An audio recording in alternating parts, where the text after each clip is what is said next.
Hello বন্ধুরা, ছবি রান্নাঘরে আপনাদের সবাইকে স্বাগত।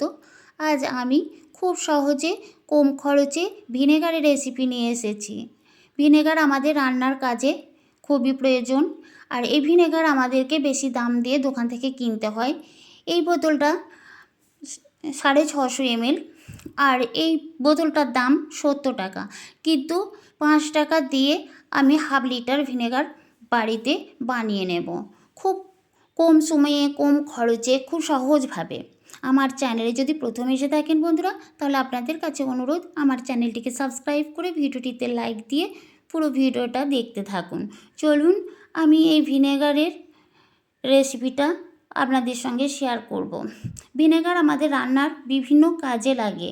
ছানা কাটতে, টক দই যদি বাড়িতে না থাকে তাহলে চটজলদি ভিনেগার দিয়ে টক দই বানানো যায়।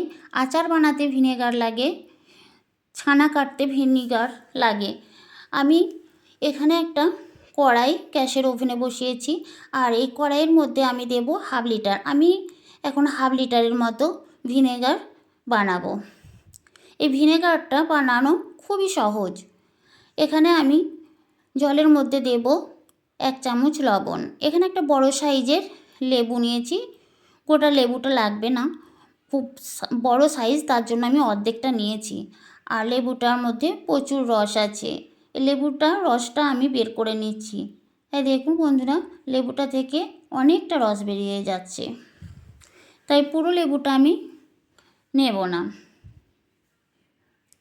এইভাবে যদি ভিনেগার বাড়িতে বানানো যায় বন্ধুরা, সংরক্ষণ করে রাখা যাবে, বিভিন্ন কাজেও ব্যবহার করা যাবে, সবসময় দোকান থেকে আনা দরকার হবে না। এখন আমি গ্যাসটা অন করে দিয়েছি, আর জলটাকে কিছুক্ষণ ফুটিয়ে নেব। জলটা কিছুক্ষণ ফুটিয়ে নিয়েছি লেবুর রস আর 1 চামচ লবণ দিয়ে। এখন গ্যাসটা বন্ধ করে দেব। আমি জলটা অন্য একটা পাত্রে ঢেলে নেব। জলের মধ্যে যে লেবুর বীজগুলো পড়েছে আমি ওটা ছেঁকে নেব।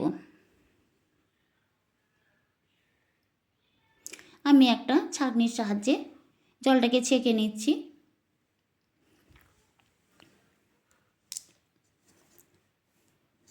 বন্ধুরা, বীজগুলো ছাঁকনির মধ্যে আটকে গেছে, আমি এটা এখন তুলে ফেলে দেব।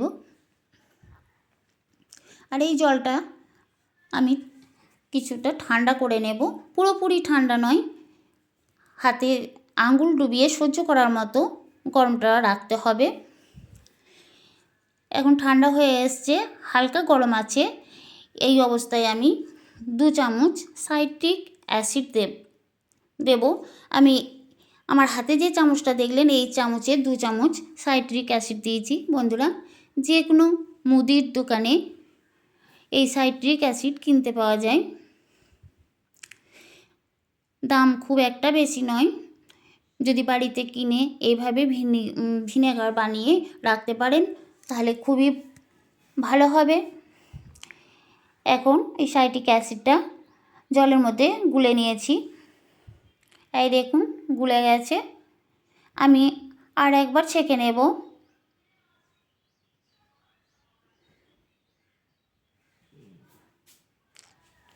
আর একবার ছেঁকে নিয়েছি,